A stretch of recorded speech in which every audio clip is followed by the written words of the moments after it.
Azokat, akik közölűztek, illetve akik a műsorban valamilyen formában a helyiek közül részt vettek, és természetesen az iskola vezetését és a képviselőt, a helyi önkormányzat képviselőt. Még azt szeretném elmondani, hogy az évkezdőben a magyar egyébként a világban besikasztó közül köszönhetően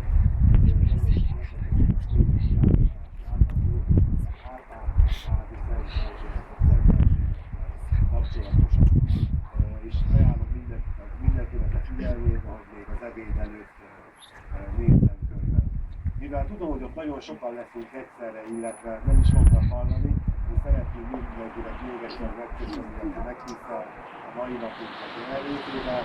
Külön szeretném megköszönni a bolgároknak, a mongoloknak, illetve a Magyar Kínai Baráti Társaság vezetőinek, hogy eltetszett ide jönni hozzánk. Szeretném még egyszer Jánosnak és Miklósnak megköszönni a segítséget, és remélem folytatni most már remélem hagyomány lesz belőle, hogy nem egyszerűen a és engedjék meg jó étvágyat ebédhez, és aki még megy délután valahol ünnepelni, boldog